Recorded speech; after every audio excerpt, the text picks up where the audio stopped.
Sergeant Jackie Noonan was squaring away paperwork when the call came in. Just her and the Gosling, Proncia Swift, in Ballina Garda Station. The third officer on duty, Sergeant Dennis Crean, had run out to oversee the extraction of a Reynolds McGann, some young lad, sober, apparently, just a nervous non-local negotiating the cat's cradle of back roads around Currabaggin, had nosed into a ditch a half-mile out from the National School.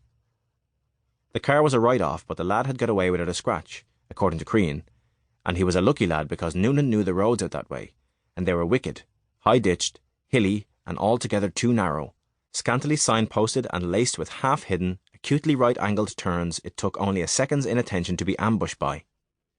Noonan was at her desk drinking coffee black as a vinyl record from a battered silver cafetiere, and transferring a weekend's worth of write-ups from her notebook into the central computer system. The weekend had been unremarkable but busy. There had been a dozen or so minor traffic infractions, a fistfight between stocious teenage cousins outside a Main Street chipper late last night, and a call-out this morning prompted by what turned out to be a man's empty duffel coat snagged in the weir gates of the Moy River, which was enthusiastically mistaken for a body by a band of visiting American summer students and the professor taking an early constitutional along the quays. The notes, executed in Noonan's irredeemable Kitog scrawl, were the usual hassle to decipher. The transcription to the computer an activity of an order of tedium Noonan nonetheless found strangely assuaging. So absorbed was she in this task that she started in surprise when the phone on the main desk first rang out. "Proncius," she commanded, without looking away from the screen. The phone continued ringing. "Proncius!" Noonan glanced up. Proncius wasn't at his desk. He wasn't in the room. Noonan made her way over to the main desk. She snatched the handset from its cradle. "Ballina Garda Station. Sergeant Noonan speaking." "There's been a shooting," a voice, a man's, declared. "A shooting?" Noonan repeated just as Proncius appeared with a mug in his hand.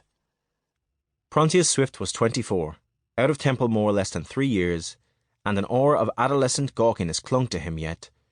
He was tall but disposed to stooping, with an emphatic aquiline bump in his conch, jumpy eyes, and a guileless shine coming off his forehead. Even the chevrons of premature grey in his crew cut served only to emphasise his prevailing boyishness. When he heard Noonan say, "a shooting," he froze in place and stared at her with his mouth open. "When you say a shooting is in someone's been shot with a gun?" Noonan asked the man. "What other kind of shooting is there?" the man said. "Hang on now," Noonan said. Keeping the cordless handset to her ear, she returned to her own desk, sat back down, and retrieved her pen and notebook.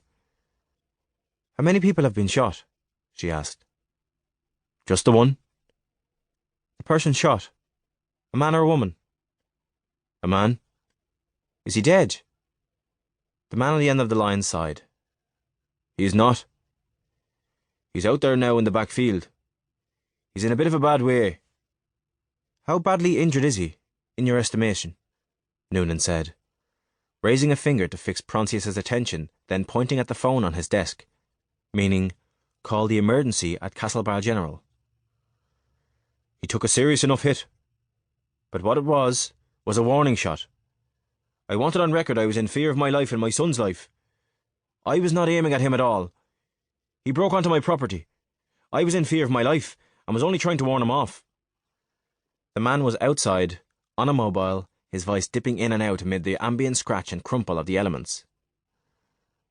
"I need your name," Noonan said, and when the man did not immediately answer, she added, "It's important you answer my questions now, please." Bertie Creedon," the man said. "Where's your property located, Mr. Creedon?" "Rathridawn. I'm on the far side of Rathridawn." "You're going to have to narrow that down for me." "Take the Bonnyconlon Road as far as Mills Turn. Do you know Mills Turn?" "I do," Noonan said, dashing down Mills Turn in her notebook.